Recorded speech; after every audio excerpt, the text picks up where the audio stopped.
Saint Martin বাংলাদেশের একমাত্র প্রবাল দ্বীপ, যার সৌন্দর্য বর্ণনা কোনো শেষ নেই।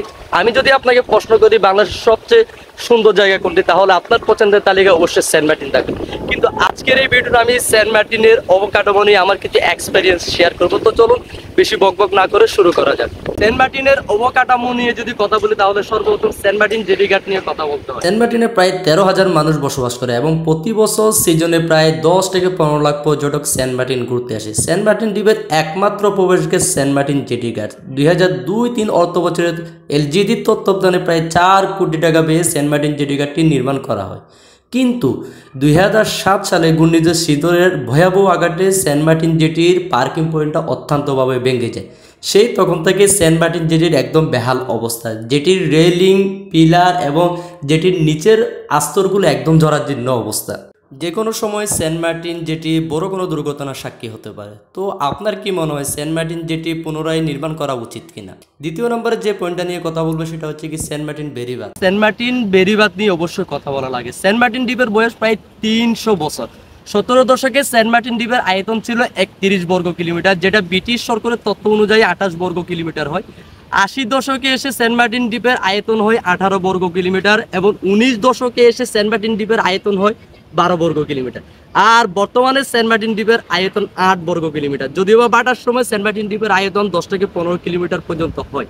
স্বাধীনতার 50 বছর পার হয়ে গেল, অথচ সেন্ট মার্টিনের জন্য এখনও পর্যন্ত টেকসই বেড়িবাঁধের কোনো উদ্যোগ সরকার নেয়নি। অথচ সেন্ট মার্টিন দ্বীপ দিনে দিনে ছোট হয়ে যাচ্ছে।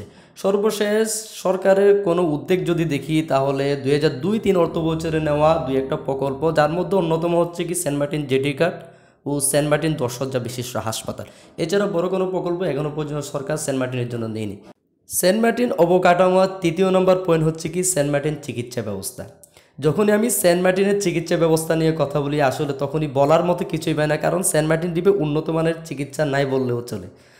কিন্তু 2002-03 অর্থ বছরে সেন্ট মার্টিনের পশ্চিম পাড়ায় 2 একর জমিতে প্রায় 6 কোটি টাকা ব্যয়ে 2 তলার 10 শয্যা বিশিষ্ট একটি হাসপাতাল নির্মাণ করা হয়। হাসপাতালটি 2002-03 অর্থ বছর হলেও এটি উদ্বোধন হয় 2008 সালে। তো সেন্ট মার্টিনের চিকিৎসা ব্যবস্থার খুবই বেহাল অবস্থা। চতুর্থ নম্বরে যে বিষয়টা নিয়ে কথা না বললেও নয়, সেটা হচ্ছে কি সেন্ট মার্টিনের শিক্ষা ব্যবস্থা।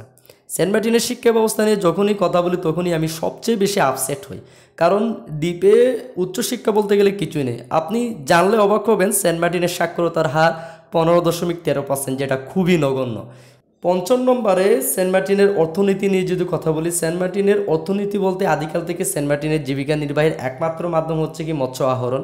যদিও বা বিগত 20 বছর ধরে সেন্ট মার্টিনের পর্যটন শিল্পের দ্বারা সেন্ট মার্টিনের জিডিপির উন্নত হয়েছে। সর্বশেষ সেন্ট মার্টিনের ইলেকট্রিসিটি নিয়ে বলতে পারি, সেন্ট মার্টিন ইউনিয়ন পরিষদের পাশে প্রায় 5 বিঘা জমিতে দ্বীপের একমাত্র সৌরবিদ্যুৎ প্রকল্পটি স্থাপিত হয়। মূলত সেন্ট মার্টিন দ্বীপের বিদ্যুৎ চাহিদা এখান থেকে যোগান দেয়, যার ক্ষমতা প্রায় 2,50,000 ওয়াট। 925টি সৌর প্যানেল, যেগুলোর প্রত্যেকটা 270 ওয়াট করে, যেখান থেকে প্রায় প্রতিদিন 1000 ইউনিট বিদ্যুৎ উৎপাদন হয়। যদিও এটা একটি বেসরকারি প্রতিষ্ঠান, এর স্বত্বাধিকার ব্লুবেরি ইনস্টিটিউটের মালিক জনাব মাহবুবুর রহমান পাটোয়ারি সাহেব। তো আপনার কি মনে হয় সেন্ট মার্টিনের কোন বিষয়টা, কোন সেক্টরটা আরো বেশি ডেভেলপ হওয়া উচিত এবং সরকারের, স্থানীয় সরকারের কোন সেক্টরটা নিয়ে আরো বেশি কাজ করা উচিত? তো অবশ্যই কমেন্টে জানিয়ে দিবেন। তো দেখা হচ্ছে অন্য কোনো ভিডিওতে। ততক্ষণ ভালো থাকবেন, সুস্থ থাকবেন। সালাম আলাইকুম।